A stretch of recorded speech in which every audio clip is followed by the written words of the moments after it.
Abdul Nasser. Nasser's pan-Arabism appealed to the young Saddam.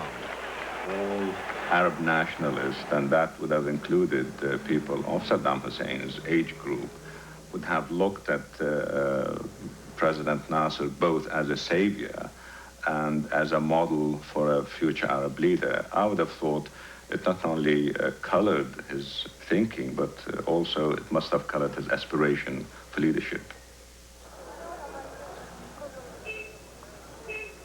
This coffee shop was a meeting place for Cairo's political activists in the early 1960s. As a young political refugee, Saddam amazed the owner by appearing to enjoy near diplomatic status. He was rowdy with the waiters, rowdy with the customers, and used to sit by the pavement and tease the girls. He behaved badly in many ways. Once he had a fight with some Yemenis. He brought in an axe, and they hit each other. He had 2 Iraqis with him. They switched off the lights. They hit and injured each other, so I called the police. But the police sided with him, because he was under Nasser's protection. Patrons, however, also recall him as a man who had the quality of a born leader. He had, they remember, a natural air of authority. We were in the cafe, and we had some quarrel outside the cafe. When we went, I found a young man who was Saddam Hussein, gave order to these fractions which fight together, and all of them suddenly stopped the quarrel. And it surprised me very much. And when I came back to my seat inside the cafe, I asked my friend about this young man. He told me it's a very important man. He is the representative of Ba'ath Party in Egypt. But in February 1963, events in Baghdad brought Saddam home. Qasem had been assassinated by the Baathists. To convince the people on the streets of Qasem's death, the Baathists and their military partners displayed Qasem's corpse on television. But 9 months later, the Baathists themselves were overthrown by the army. They'd fallen prey to doctrinaire splits and divisions between their military and civilian wings. For Saddam, these were important lessons about power and how not to lose it. I think he learned the lessons that it's unwise to share power with other groups. The Ba'ath in '63 had shared power with the military outmaneuvered them, and they were forced out of power. The second lesson he learned from that was to put the military in the barracks, get the military out of political power and put them in the barracks, and he's been remarkably successful in doing that for a long period of time. Third, I think he learned from that experience never to allow splits in the leadership. And this, I think, is what we call his paranoia, that he is unduly suspicious of any thoughts even of dissent or opposition, which must be crushed. And he's very good at crushing them. Suspecting Saddam of subversion, the military regime jailed him. There he began to plot the future. He would become a brilliant and sometimes subtle tactician, but his basic tactic was the crudest of all: to restore discipline to the Ba'ath Party through selective terror. People who were with him in the prison in 1965 told me that he was keen to read books about Hitler, about Stalin, things like that, which help him to know how he could seize power, how could he manage keeping power in his hand, how he could get rid of his opponent, things like that. In July 1968, the Baathists seized power again, this time under President al-Bakr. The young Saddam had connections. Bakr was Saddam's cousin, and he entrusted his 31-year-old relative with the most important job of all, running the state security apparatus to extinguish dissent both inside and outside the party. العجيب لما الحزب استلم السلطة. The curious thing is that when the Ba'ath Party came to power, its secret organizations remained secret, even though they no longer needed to be. One wonders why the party should remain secret when it's in power. Here we should take into account the psychology of the leader, Saddam, a man who's afraid of society, who doesn't trust his neighbors. These features have left their mark on Iraq since the Ba'ath Party came to power. The state doesn't trust its neighbors. The party organization doesn't trust its members. The government doesn't trust its ministers. All this reflects the psychology of fear and terror in which Saddam has always lived. In 1968, Sami Ali was a journalist in Baghdad. After publishing secret Ba'ath documents, he found himself being interrogated by Saddam Hussein. I felt I am in front of a very powerful person. That is the man who will decide my destiny. He was very serious, and he said, we are different from the former regime. He said, we are going to clean Iraq from all the weak people, all from unwanted people. So we have a message. We have a plan to do it, and we are going to do it. That message was soon delivered to the Iraqi people. The public came in their thousands to Liberation Square to witness the fate of those the Baathists claimed had plotted against them.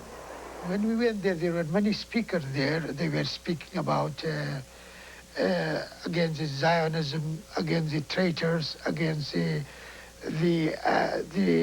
policy of Ba'ath government, what they are going to achieve, what they are going to wipe out all the traitors inside, like those people hanged there.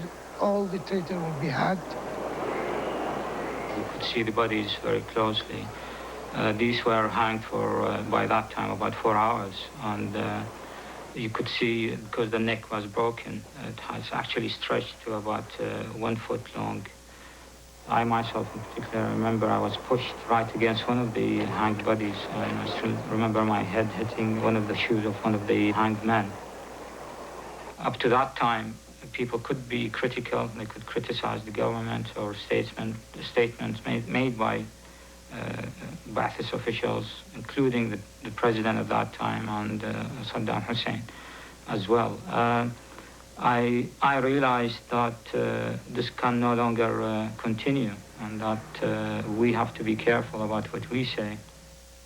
In the early executed for plotting against the Baathists, Saddam then restructured the security operation. Saddam was very instrumental in developing the security apparatus for the regime and used it not only as a way to provide the regime with intelligence and prevent coup plots, but also to purge the regime one by one of its enemies and of his enemies, so that Saddam was able to build a power base for himself.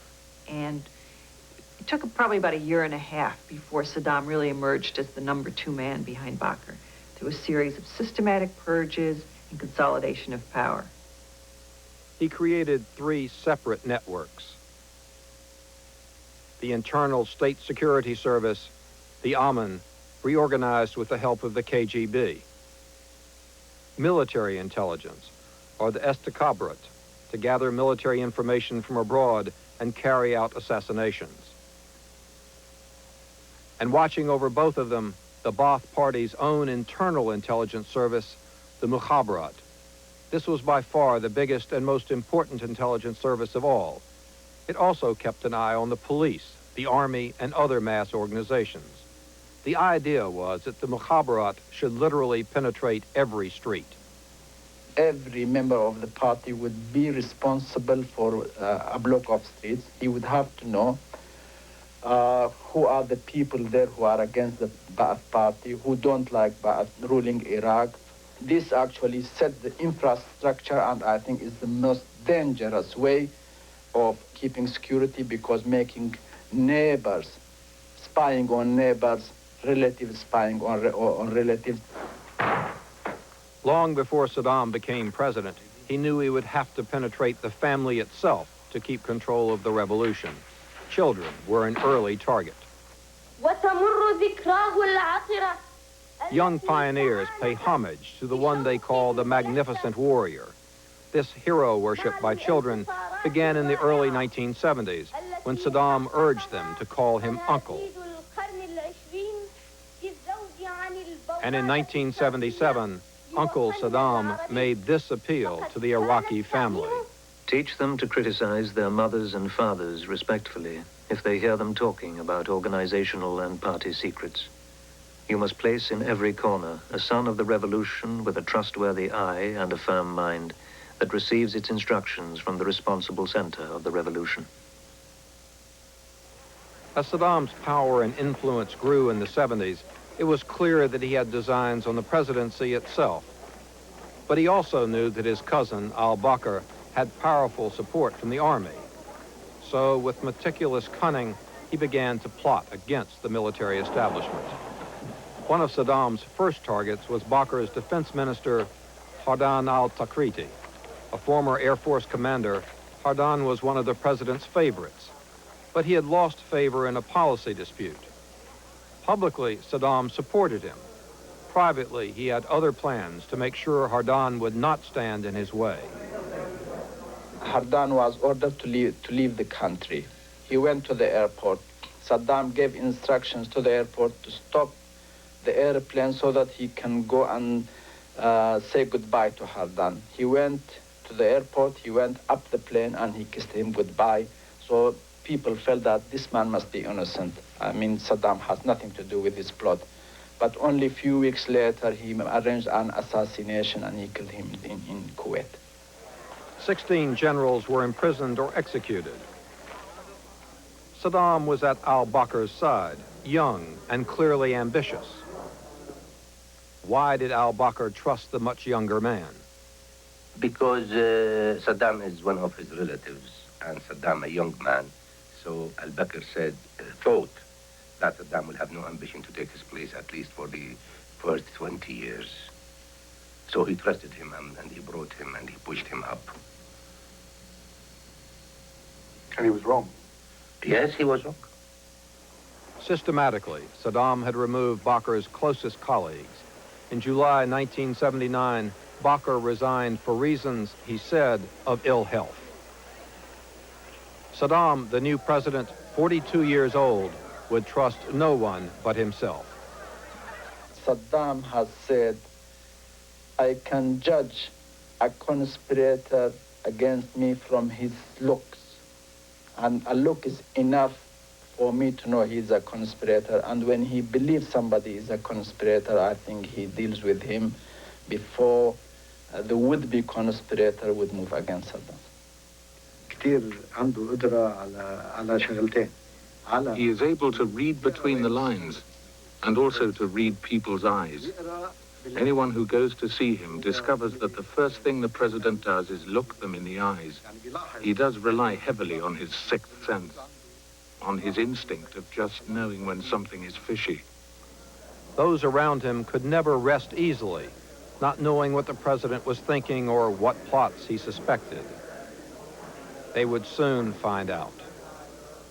His first major purge took place in 1979 at a special meeting of the Ba'ath Party leadership. Saddam Hussein insisted it be videotaped. What follows is a numbing spectacle of terror. The business of the meeting is very grave. The delegates await anxiously as Saddam prepares to speak. He claims that this time his failed sixth sense has failed him.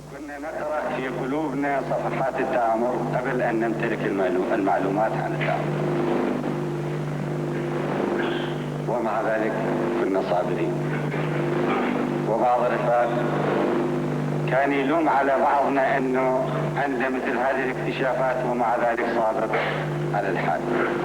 A senior Ba'ath Party official then rises to confess the existence of a major plot. Then people start to call for a wider purge. Ali Hassan al-Majid, for example, who's his cousin, and who was the governor of Kurdistan responsible for the severe repression of the Kurds and was also initially in charge of the occupation of Kuwait. He says to him, what you have done in the past was good, what you will do in the future is good, but there's this one small point. you have been too gentle, too merciful. Saddam says, yes, that's true. People have criticized. It's bizarre. People have criticized me for that. He says, but this time, I've shown up. Saddam, meanwhile, is looking relaxed, drawing on a cigar. But when he begins to speak, his tone becomes severe.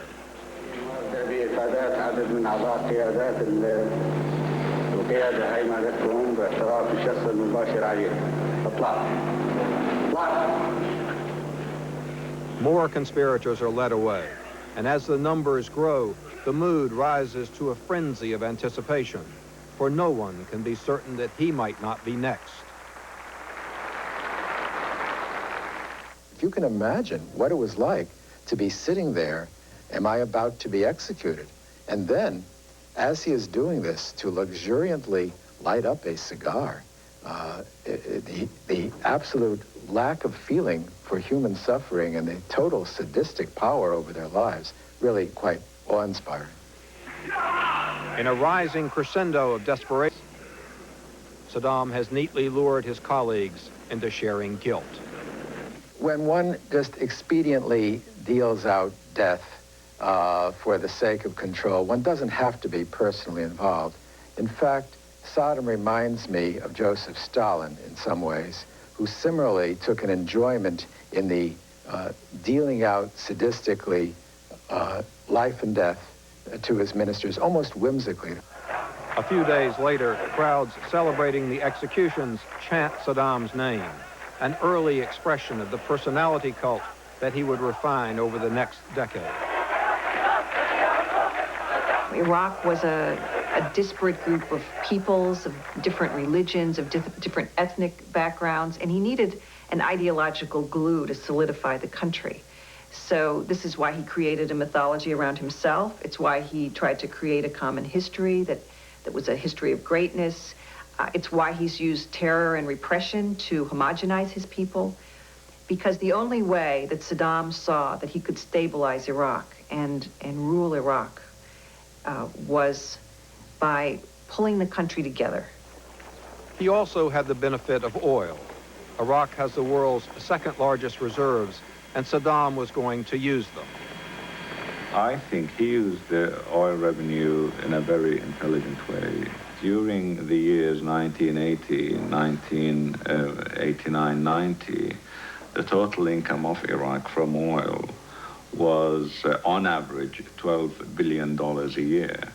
And the credit line and various loans that the United States, Britain, and others have given him, the total income during these 10 years amounted to about $223 billion. So there was plenty in the kitty, not only to spend on military infrastructure, as we have seen recently, but also to spend on social, educational, and projects where the greater masses have benefited. This has increased his adulation, and it was a two-way kind of something given by the leader and something gratefully received by the population at large. American scholar Christine Helms met Saddam for the first time in Baghdad in 1979. The president insisted on broadcasting her 3-hour-long interview with him on national television. Saddam is a man who, if you look back over the past 20 years, has always been an activist, a doer. He creates things that are happening. He's looking down the road. This is the visionary aspect about him.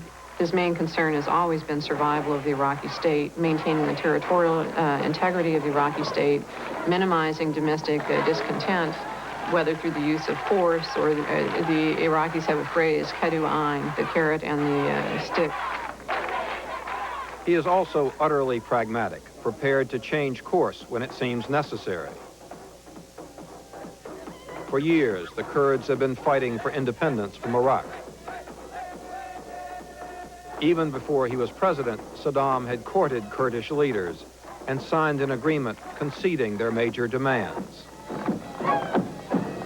He charmed all the Kurdish leadership We felt he was knowledgeable, he was young, he was determined, and it seems he was very, very well briefed on our demands. So sometimes he would pronounce some of our demands before we saying them. But Saddam's promises meant nothing. The agreement was broken, and for over a decade, the guerrilla war continued. Saddam would launch ever more savage reprisals, which finally reached their nadir at Halabja in 1988. It was genocide with poison gas. 5,000 people died.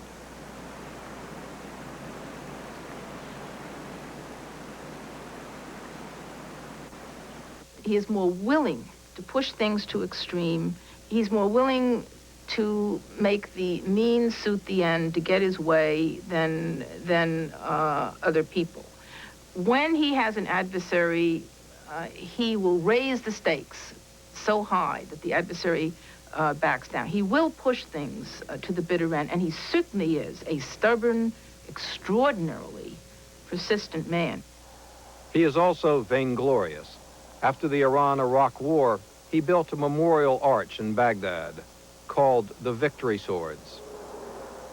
What Saddam did is he had casts done of his arms and hands, and he had huge forearms cast in a foundry in Britain that had to be trucked back to Iraq in pieces. So out of the ground in Baghdad are these two extraordinary forearms holding on to swords. Pouring out of nets that are sort of attached to these arms are thousands and thousands of Iranian helmets. I mean, actual helmets that were taken from the bodies of dead Iranians. Helmets blown up by shrapnel, helmets with bullet holes in them. And to me, this says something about Saddam and something about his regime.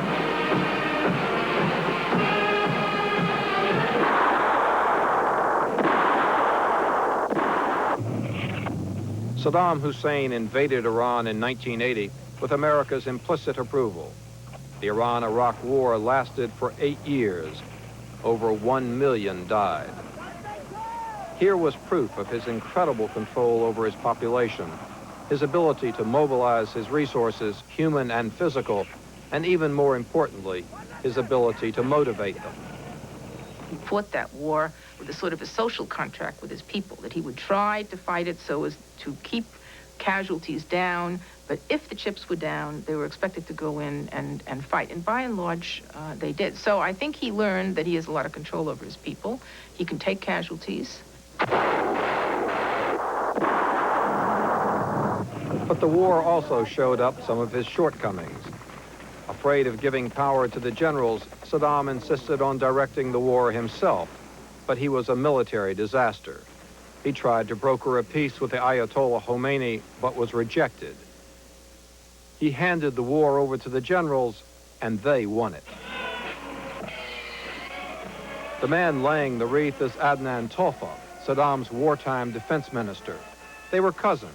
They'd grown up together. But by the end of the war, Saddam saw Adnan as a problem.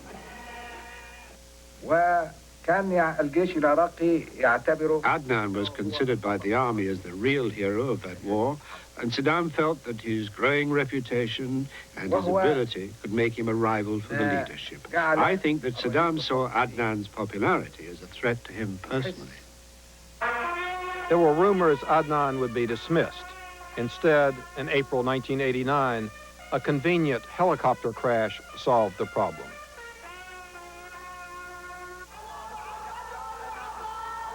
At first, during the war, Saddam, an avowedly secular ruler, had scorned the Iranian Ayatollah's Islamic rhetoric. But as the war dragged on, Saddam grew anxious that Iranian fundamentalism might undermine his own people's loyalty. He suddenly claimed an ancestral link to the Prophet Muhammad, and even his military briefings took on a distinctly Islamic tone. President Saddam Hussein would chair the military meetings. They were full of quotations from the Quran and poetry.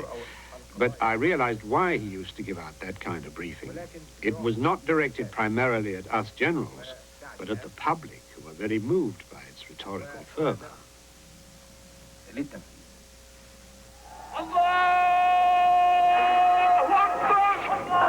Saddam also used history and myth.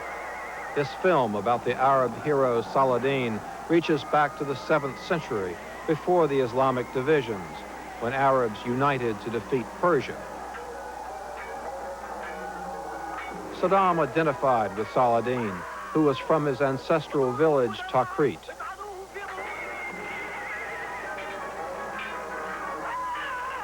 Saddam was also promoted as the new Nebuchadnezzar, the Babylonian conqueror of the Jews. He set out to rebuild ancient Babylon. Bricks are inscribed, "The Babylon of Nebuchadnezzar was reconstructed in the era of Saddam Hussein." But in 1989, he was facing more current reconstruction problems.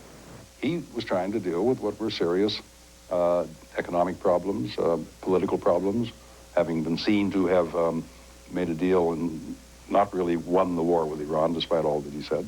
But in the end, he was, at bottom, his problems were how was he going to rebuild his economy, repay his short-term commercial debts to Europe, keep up his creditworthiness in order to develop his infrastructure, his civilian economy.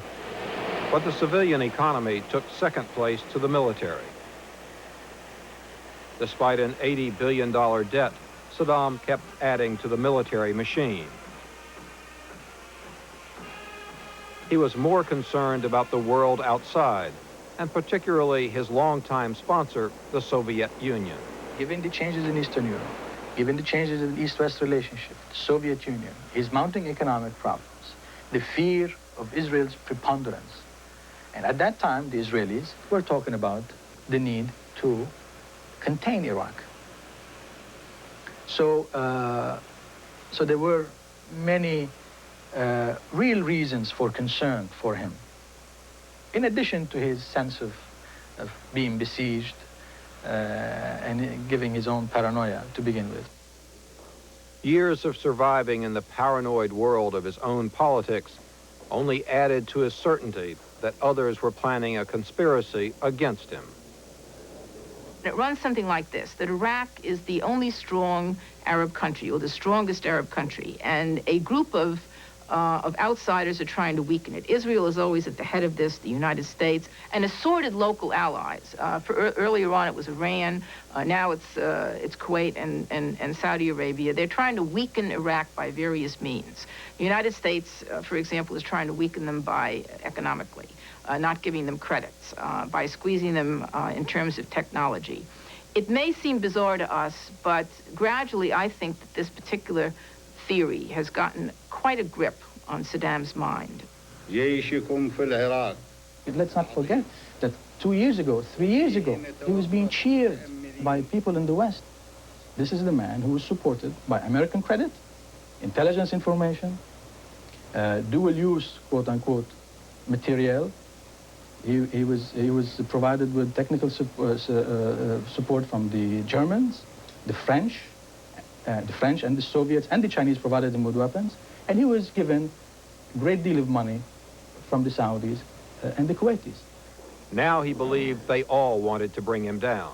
And so at an Arab League meeting in early 1990, he demanded debt relief, higher oil prices, and land concessions from Saudi Arabia and Kuwait. Iraq's argument with Kuwait over oil and land was an old one.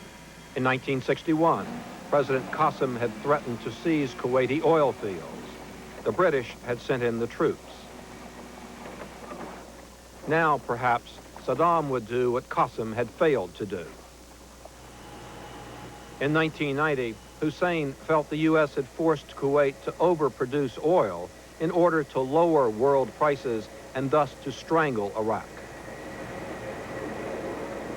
I think he came to believe, I know he came to believe because they've said it in their official documents, that Kuwait was overproducing oil not in its own interest, but because it was goaded into that by the United States in an effort to weaken Iraq. And that's what he means when he says that was tantamount to war.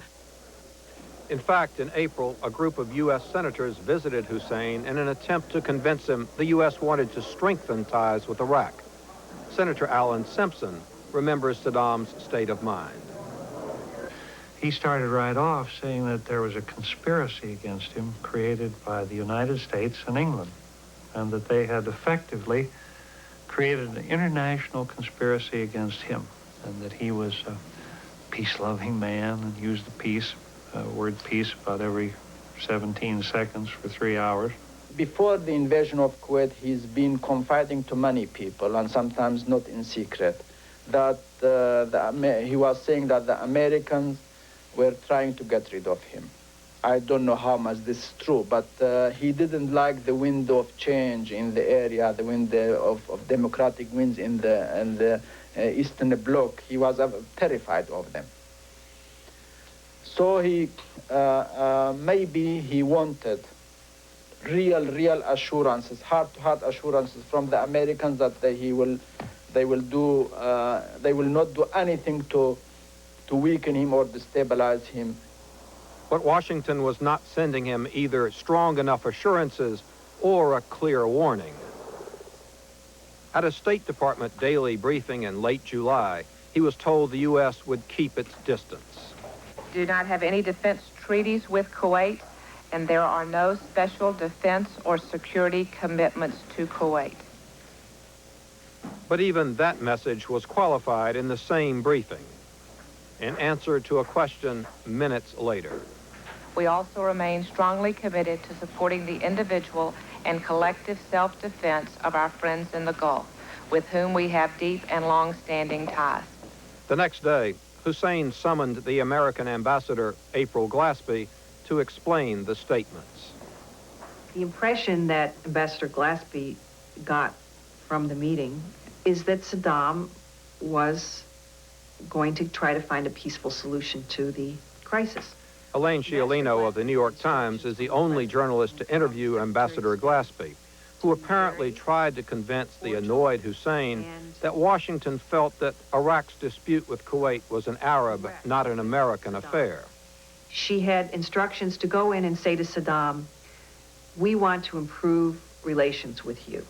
We want to make sure that you understand this. She repeated it. She said, President Bush is not going to impose sanctions. He wants you to realize this. He wants better relations with Iraq. The fact is that what April Glaspie said is really a case study in appeasement. It was also an approach to Hussein that was recommended by others.